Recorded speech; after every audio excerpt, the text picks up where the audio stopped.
Oh god, I'm moving some stuff out. Voice record number 0005, JC. I have something to say. So, what the hell is going on today, y'all? Like, I have been just moving through the ether and, like, just encountering the strangest of creatures, y'all. The first creature I encountered was a freaking triangle.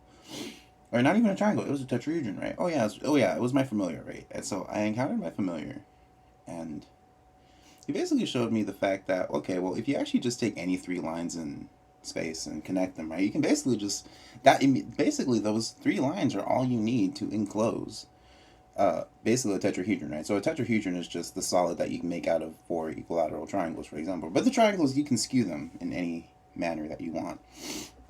And so the interesting thing about this construction, it just kind of shows you, like, it's a very natural way to divide space as well. You know, you just make a tetrahedron anywhere, right? It's kind of a wonderful construction, right? But mind you, it's not the only thing that we can make, right? Like, what are other ways that we can enclose a space, right? And mind you, like, this kind of question is really relevant to things like entropy and, um, any number of things related to that as well, right? But fundamentally, right? Because think about it. Like, the fundamental problem is sort of like entropy is just like, how do we freaking enclose? How do we even define? Like, how do we even make? Actually, no. Literally, it's a very practical problem. Like, how do we make sure that energy isn't transferred into the environment, right? Because that's just wasted heat, basically, right?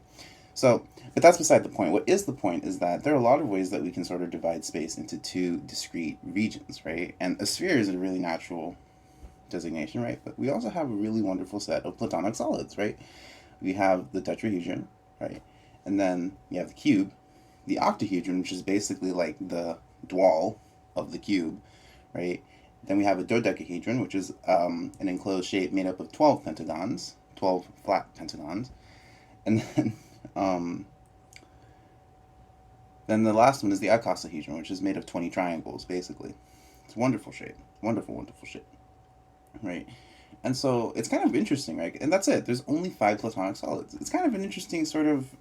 It seems to be something intrinsic to three-dimensional space, quite frankly, right? The fact that there's only five shapes that we can possibly make that are sort of, and mind you, they're platonic because they're sort of, they're made of. All their edges are the same lengths. All the faces are of the same area, and the angles between all of the and basically all of that dihedral angles, the angles between the faces are all identical as well, right? And so that's kind of what makes me like think about a cube, like it's just all right angles, right? It's all right? And same thing with, and then similarly for the octahedron, and all the other five platonic solids, right? And it's kind of interesting, right? Because Plato actually sort of the really interesting thing about this is that Plato also sort of assigned them properties. Like, it's kind of interesting, right? So, for example, he assigned he basically assigned the freaking tetrahedron phlogiston. Basically, he basically thought for some reason he associated it with fire or something like that. The cube was earth, right? I believe let me think. I believe the icosahedron was water, right? And then I'm trying to think. Oh yeah, the octahedron was air for whatever reason, and then the dodecahedron was quintessence, which is basically just ether or light, effectively, right? Is energy is effectively just it's kind of like, it's basically the fifth element, right? It's the love, call it whatever you want, right? It's like like every single person it's just kind of an interesting set of phenomenon, right? Like, there are five platonic solids, there are four elements. Five seems to be like a very interesting intrinsic number about three-dimensional space, I think, right? Like, it's a five because it describes the number of platonic solids that we can have in a three-dimensional space, right? So, and then it's kind of interesting, right? If you go down to two dimensions, let's think about like platonic solids in two-dimensional space. Well, those are just polygons, right? So, triangle, equilateral triangle. But then there's a square, and then a pentagon, and then a hexagon, right? And then you kind of go and wait, there's infinite number of those in the two-dimensional space.